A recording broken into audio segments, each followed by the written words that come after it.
mimi kwa majina halisi kabisa naitwa Goodluck Onesmo Carlos Mwinuka. Goodluck maana yake bahati njema, sio bahati njema. Lucky, sisi ndo watu wenye bahati kwenye katika ulimwengu. Hao ndo majina yangu halisi. Awali naanza kutumia mitandao ya kijamii nilikuwa najiita Goodluck Carlos. Kuna option mbili za majina. Jina la kwanza Goodluck Carlos, jina la pili pia nikawa naweka Goodluck Carlos. Sasa kipindi naanza kuwa maarufu, nikaona kabisa mbona kama kuna walakini kwa baadhi ya mashabiki zangu. Ukishasema tu Goodluck lazima uulize, Goodluck yupi huyo?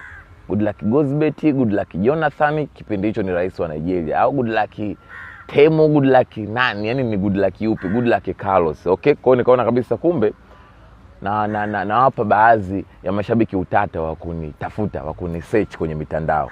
Nikaona na kila sababu ya kutengeneza unique name, jina la kitofauti kidogo ambalo itawarahisishia mashabiki zangu kunipata. Na nikirejelea pia kwa makaka zangu, kwa mfano mtu kama labda Diamond, unakuta sio jina lake Nasibu sijui nani sijui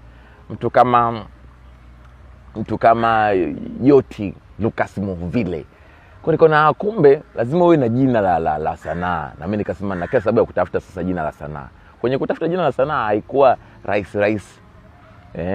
Kwa sababu nilikuwa na option zangu mwenyewe kama 3, 4, 5. Nilizitengeneza mwenyewe.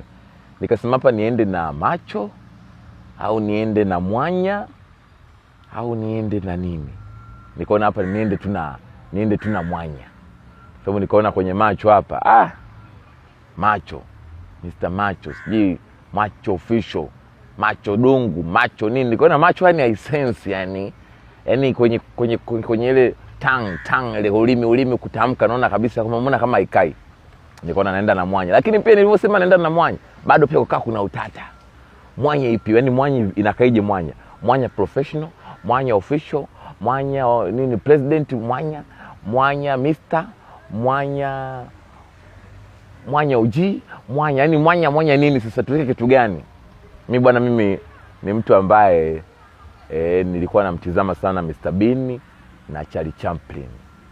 Kwa hiyo nikaona kabisa hapa nikiweka Mr Mwanya, nikirejelea hata kwa kaka zangu pia Mr Beneficial, Mr Mwanya, Mr Bean, nikaona kabisa hii cycle hii inakaa vizuri. Nikaweka Mr Mwanya, lakini pia ili mashabiki zangu wasinipoteze. Kwa pale kuna option mbili za majina. Jina la juu kabisa Mr Mwanya, jina la pili Goodluck Carlos. Kwa hiyo watu ambao walikuwa wanaendelea na Goodluck Carlos wakawa wanaendelea kunipata. Alafu watu wa Mr Mwanya wakawa wananipata, na wengine wapya sasa wakaanza kukariri sasa, huu ni Mwanya. Lakini baadaye pia jina la pili likazaliwa, Amini Shubamiti. Mara baada ya kufanya maudhui na kufanikiwa kwa kiasi kikubwa sana, nikawa naitwa na baadhi ya mashabiki zangu Shubamiti wewe, Shubamiti Mwanya. Kwa hiyo wengine Mwanya, wengine Shubamiti. Rasmi nikafuta ile Goodluck ya pili, nikaweka Shubamiti. Kwa hiyo kimtandao ni Mr Mwanya au Shubamiti. Kwenye katika attendance, kwenye katika vyeti vya kuzaliwa, vya kuoa, vya kumikopo, vya kumiliki mali ni Goodluck Onesmo Carlos.